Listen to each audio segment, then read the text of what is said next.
तीन दोस्त मुल्क से बाहर घूमने गए और वहां एक इमारत में ठहरे जो 75 मंजिला थी। उनको 75वीं मंजिल पर रूम मिला। इमारत की इंतजामिया ने खबरदार करते हुए कहा, हमारे यहाँ का निजाम आपके मुल्क से अलग है। यहाँ रात 10 बजे के बाद लिफ्ट बंद कर दी जाएगी।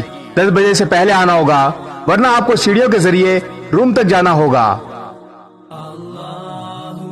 पहले दिन तीनों दोस्त सैर और सियाहत के लिए निकले, मगर 10 बजे से पहले वापस लौट आए। दूसरे दिन वो लेट हो गए और 10 बजे के बाद इमारत में दाखिल हुए। लिफ्ट के दरवाजे बंद हो चुके थे। तीनों दोस्त सैर और तफरी के बाद वैसे ही थक चुके थे, पर रूम तक तो जाना ही था, तो तीनों ने मिलकर फैसला किया,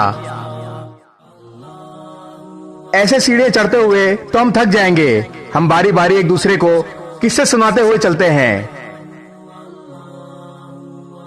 25 फ्लोर तक पहला दोस्त, 50 फ्लोर तक दूसरा दोस्त, 75 पर पहुंचने तक तीसरा दोस्त किस्सा सुनाएगा।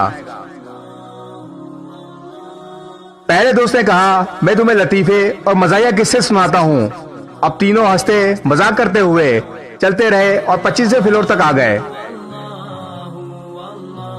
दूसरे दोस्त ने कहा, अब मैं तुम्हें किस्से सुनाता हूं, मगर मेरे किस्से संजीदा और हकीकत पर मबनी होंगे।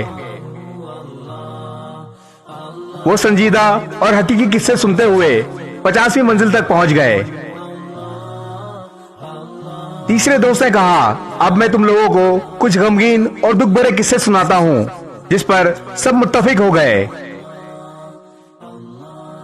गम भरे किस्से सुनते हुए बाकी मंजिलें भी तय करते रहे, यहाँ तक कि तीनों थक हार कर रूम के दरवाजे तक पहुंच गए। दरवाजे पर पहुंचकर तीसरे दोस्त ने कहा, मेरी जिंदगी का सबसे बड़ा गम भरा किस्सा यह है कि हम कमरे की चाबियां नीचे इस्तकबालिया पर ही छोड़ आए। ये सुनकर तीनों पर गशी तारी हो गई, मगर दोस्तों, कहानी के अंदर की कहानी अभी बाकी है। बात अभी मुकम्मल नहीं हुई। इस किस्से में आपके लिए इबरत है। हम लोग जो कि अपनी जिंदगी के 25 साल हंसी मजाक खेल कूद में लगा जाते हैं,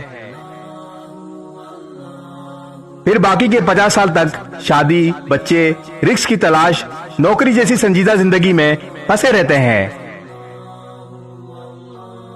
75 साल की उम्र में बीमारियों, अस्पताल के चक्कर, बच्चों के गम और ऐसी हजारों मुसीबतों के साथ गुजारते हैं। यहां तक कि जब मौत के दरवाजे पर पहुंचते हैं तो याद आता है कि चाबियां तो हम साथ लाना ही भूल गए। इस जन्नत की चाबी जिसको हम अपनी मंजिल समझते हुए ये जिंदगी गुजारते रहे, अभी भी वक्त है आपके पास। इन चाबियों को साथ ले जाना मत भूलें। इस वीडियो को शेयर जरूर करें। हो सकता है आपके एक शेयर से ये बात किसी के दिल में उतर जाए।